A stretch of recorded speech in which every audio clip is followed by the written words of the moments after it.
আসসালামু আলাইকুম, welcome to জেস্ট life.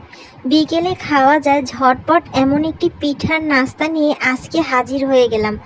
ঝাল ঝাল এই পিঠাটা আপনারা খুব সহজেই বাড়িতে চটজলদি বানিয়ে নিতে পারবেন।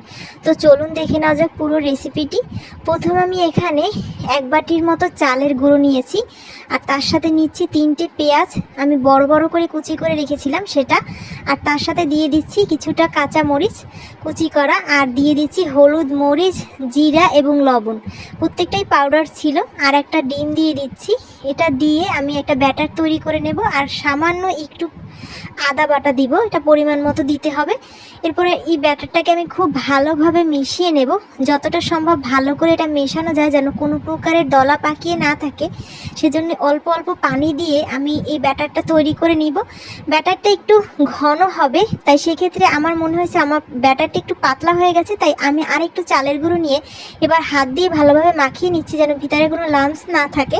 তো অনেকটা সময় এটাকে মাখাতে হবে, বেশ সময় নিয়ে এটাকে মাখাবেন। আর এই আমার দেখুন মিশ্রণটা একদম তৈরি হয়ে গিয়েছে। এরপরে আমি গরম তেলে মিশ্রণটা ভেজে নেব। মিশ্রণটাকে আমি 15 মিনিটের মতো রেস্টে রেখেছিলাম, আর আমার তেলটা কিন্তু গরম হয়ে গেছে। এটাকে আমি ডুবো তেলে ভাজবো। তো এই যে দেখুন ডুবো তেলে আমি চামচটার মাধ্যমে অল্প অল্প করে দিয়ে দিচ্ছি। এটা কিছুটা মালপোয়ার মতো খেতে হয়। এটাকে অনেকে ঝাল মালপোয়াও বলে, আমাদের এলাকায় এটাকে চাপটি বলে। তো এক এক এলাকায় এটাকে এক এক নামে পরিচিত। আপনাদের এলাকায় এটা কী নামে পরিচিত অবশ্যই কমেন্টে জানাবেন।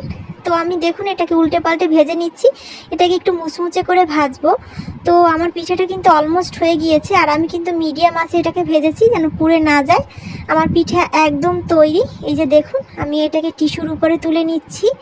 আমার মুচমুচে চাপটি বা ঝালপোয়া পিঠা একদম তৈরি। চায়ের সাথে বিকেলের নাস্তায় ঝটপট এই রেসিপিটি আপনারা অবশ্যই বানিয়ে ট্রাই করবেন, আর আমাকে জানাবেন কমেন্ট বক্সে। আমার চ্যানেলটি ভালো লাগলে সাবস্ক্রাইব করবেন, পেজ থেকে দেখলে ফলো করবেন। আজ এই পর্যন্তই, সবাই ভালো থাকবেন, সুস্থ থাকবেন। আল্লাহ হাফেজ।